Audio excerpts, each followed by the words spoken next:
Bismillahirrahmanirrahim. My name is Dr. Amber Arshad, and today my topic of presentation is National Water Policy in continuation with the yesterday's presentation, and it covers under supervision of Professor Dr. Saira Afzal, and it covers the following topics like a brief introduction to national water policy, flood management, urban storm management, drought management, waterlogging and salinity, and seawater intrusion according to our national water policy. So, learning outcomes are at the end of the presentation, the participants will be able to describe how the national water policy management of floods, droughts, urban storms, salinity, waterlogging, um, and according to the presented document. So the introduction starts with that with rapidly growing population in Pakistan, there has been a situation of severe water shortage, and per capita surface water availability has declined immensely, and the quantity is likely to further drop to 860 cubic meters by 2025. That is very serious situation, and now water Pakistan is now ranks 14 as water stressed countries among all international countries around the globe. So water sources are linked with the changing unpredictable climate like precipitation patterns that leads to consequences like flash floods, and glacier retreats causes glacial lake outbursts, floods. So these are changes all related to the climate change, and the water policy was developed in 2018 that has not been fully implemented yet, but the objective of that water policy is to recognize the emerging water crisis and provide overall policy framework and guidelines. And the policy is a national framework within which the provinces can develop the master plan and suitable development and management of water resources. This was the whole um, uh, evolution of the water policies that all started from 1982. And in 1983 there was a national water resources, and then in 1987, and leading to this national water policy that in 2012 that were later on revised in 2018. So it has the main objectives that have been multiple times described, that providing drinking water, measuring the limit and regulate the exploitation of groundwater, and monitoring the groundwater quality regularly. So starting with the floods is actually the overflow of water, and flowing water and floods are often caused by heavy rainfall and climate changes that are occurring over the years in many countries. So river floods are caused with consistent rain or snow melts as by the glacial retreats, and power lines in fallen floods, and this type is called a flash flood where the power lines have fallen in the flood. So this is the whole picture where the flood actually starts and how it affects the whole area. And then the tides can go along the waterways, pathways, and if the civilization or there is some kind of construction, then it can be affected, like in flood occurs in the urban areas that happen very quickly or maybe slowly. The two most important examples of the floods or the massive floods recently, one is lately in 2004, that was a tsunami and happened in South and Southeast Asia, and it killed lots of people. But recently in August, a massive flood in Pakistan was hit by a massive flood that affected millions of people, and they were displaced. 8 million people were displaced as well. So what are the general measures according to the policy that should be taken for the management of these floods is to installation of rock berms, rock rip ramps, sandbags, maintaining normal slopes with vegetation, or application of soil cements or steeper slopes. So this is the how the regional management and the house development must be done to prevent the floods, and this is how it shows that the that whenever there is heavy rains, then the permeable pavements and drives and filter strips causes seepage of water, and this cause infiltration and overall the water reserves also develops. But if there is over excessive rains and the infrastructure of the house is not right, then this can cause the floods. Flood management according to national policy, there is a flood protection plan. and it shall be updated on periodic basis on integrated and innovative approaches. One of the objective was to remove the technical shortcomings and learning lessons from the past major flood events, and flood zoning shall be established, and appropriate land use would be enforced to avoid growth of such development in flood hazard areas, meaning that there must be mitigation and warnings to all the areas that are under flood zone, and proper flood zoning should be done. So floodplain mapping and zoning shall be carried out along the river Indus and its tribes, that is Kabul, Sawat, Jhelum, Chenab, Ravi and Satluj. And there was also a river act that shall be prepared by restricting and prohibiting permanent settlements in high and medium flood risk areas. And the reservoirs operational rules shall be reviewed, and the safety of the dams and spillways and dam abutments and foundations is also will also be assessed. So there should be non-structural measures as well, like flood forecasting, early warning systems, very important, mitigation, warnings through additional forecasting facilities like radars and monitoring equipment, and flood forecasting via computer softwares incorporating rainfall, runoff, and hydraulic models is important. So this was the recent monsoon flood highlights by the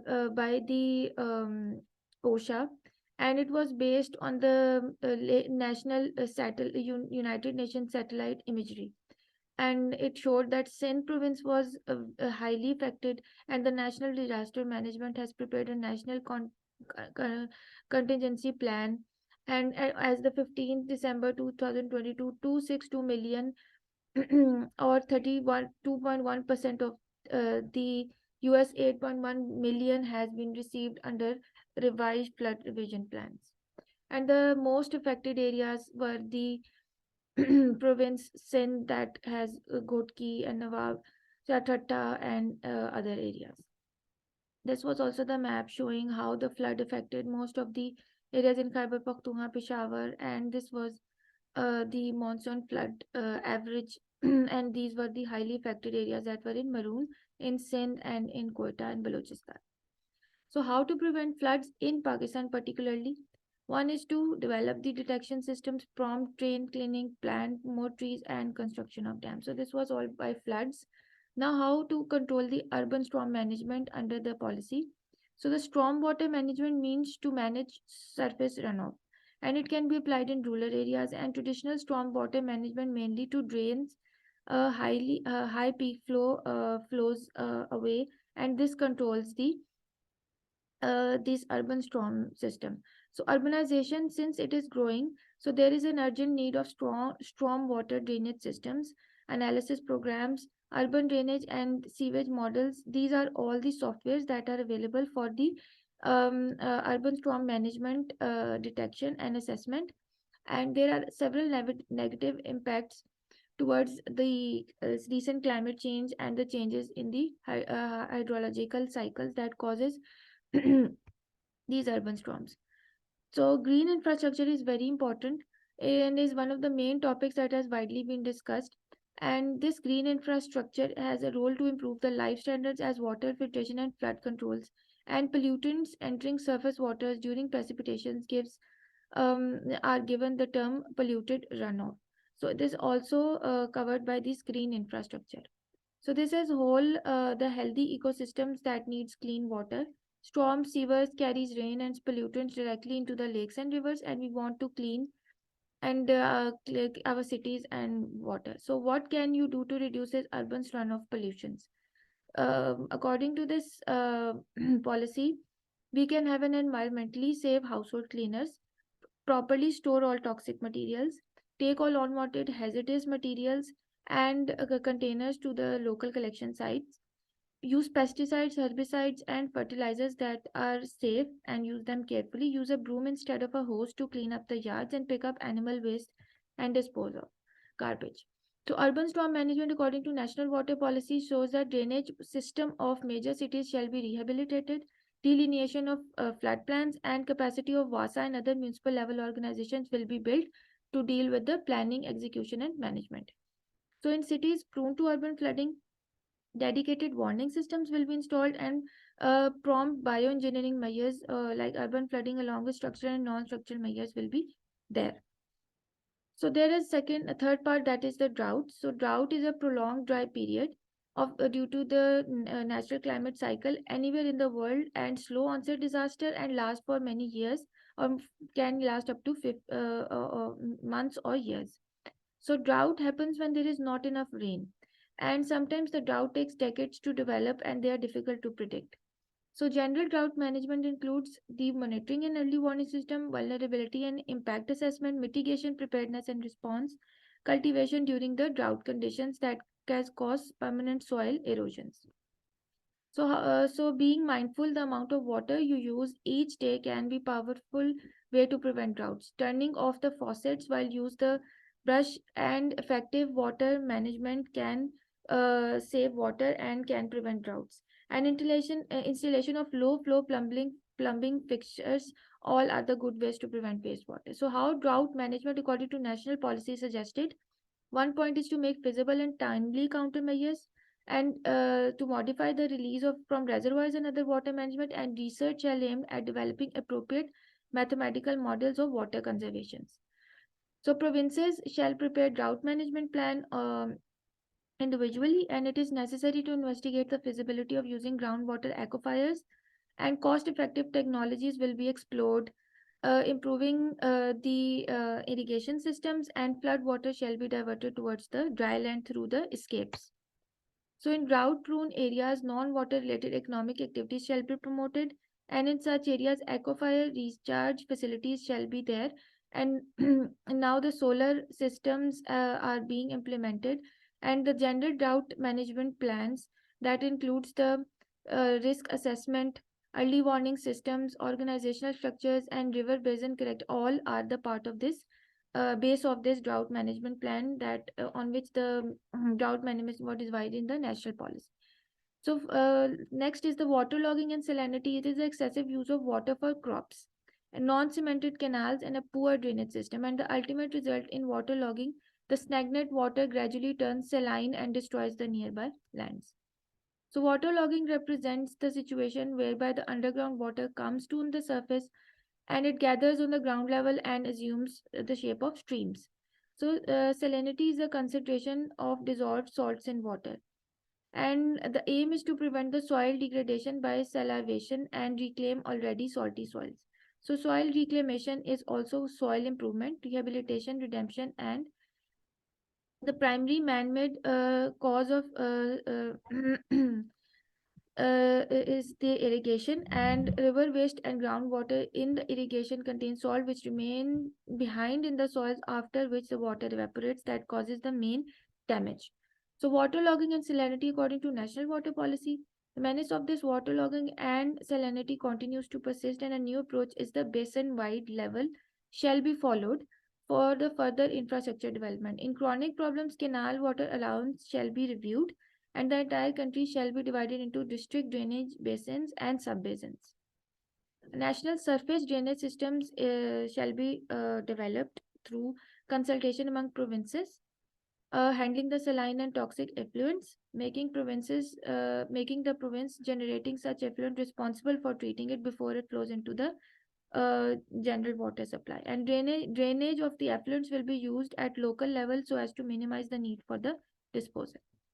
Now, last is the sewage water intrusion. The sewage salt water intrusion is the movement of saline water into the fresh water aquifers, and salt water intrusion can naturally occur in coastal aquifers. So, best management is well drilling. Well sitting, avoid drilling in location immediately adjacent to the coast, and well depth. Avoid drilling excessive depth approximately in the approximated areas of the coast. And the best groundwater reservoirs have high permeability and high porosity. So seawater intrusion, according to the national policy, seawater intrusion have posed serious threats, and the situation requires meticulous monitoring and formulation of response strategies. An effective monitoring mechanism and based on new realities of seawater intrusion and to conserve aquatic ecosystems. So water has been scarce throughout the world, but Pakistan now has been ranked 14th in the world. And out of all the 17, Pakistan is extremely high risk water countries, and if we do not take proper measures, then we might face severe water scarcity in the coming years. So some of the recent advances. This is why hasn't Pakistan's national water policy has been implemented. So there was has been implemented yet fully at all provincial and district levels, like lack of coherent framework. Effective implementation mechanism to address the issues, especially related to the institutional governance structures, is lacking. The implementation of the policy remains a major challenge due to the weak institutional capabilities and institutional confusion between the federal and the provincial government, and revising the policy and establishing a better implementation plan is a dire need for Pakistan. So, Pakistan still an ongoing nightmare of millions of children following major flooding. This was a recent report showing that UNICEF had shown that in Sindh and Balochistan, there has been devastating consequences due to this flood, and millions of children are now affected, and millions of families has been displaced.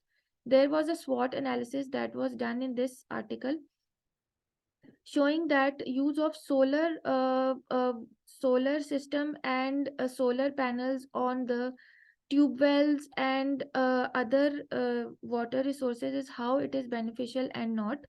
So there were some weaknesses and some opportunities and some threats using this solar system in overall country. So the weaknesses of so installing a solar tube wells may increase the crop yields, increase revenues, and more solar tube wells research at affected sites will maximize the agricultural yield. But the lack of knowledge and perceptions of the farmers about the salinity and waterlogging can affect it. Stagnant government policies, lack of government funding, and non existing public private partnership are the weaknesses that might be faced on applying such systems. Opportunities, low cost of solar panels is present over there. Solar tube wells are a form of non renewable resources that doesn't require larger quantities of diesel and electricity, and decreasing trends of solar tariffs and solar energy related will minimize the capital cost. So, threats are to improper drainage if not controlled with appropriate policies, bad research management, lack of training to farmers, and installation of solar tube wells at sweet water sites, which is totally against the objective of the research. This is due to the diligence and strict control and monitoring procedures. So, this was the SWOT analysis that was done in an article. So, now it's time for the MCQs. First is the floodplain mapping and zoning shall be carried out along river Indus and its tributaries. And an act shall be prepared for restricting and prohibiting permanent settlement in high and medium flood areas. What was that act called that was given in the national policy? Either it was named as Flood Act, and Indus Act, Mapping Act, River Act, or the Surveillance Act. Any idea?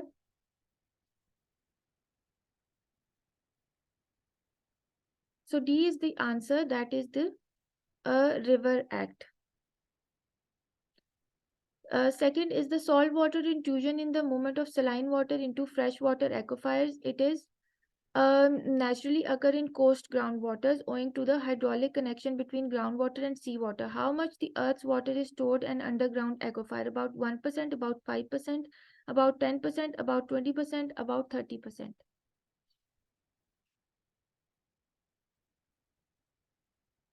Any idea?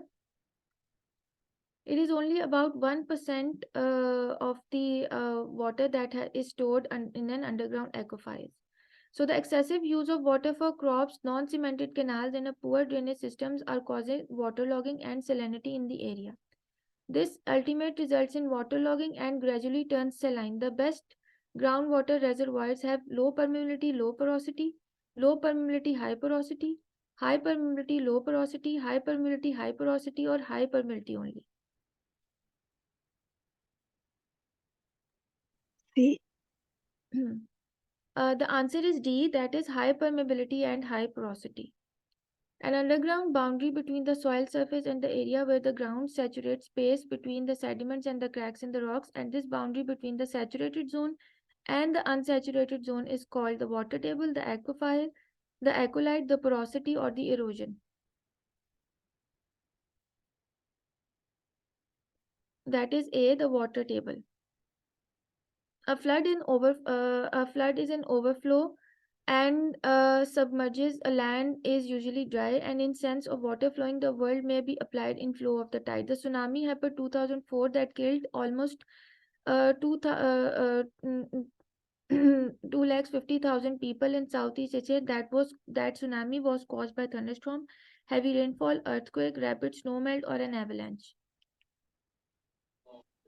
C. Yes, C is the right answer. That is an earthquake.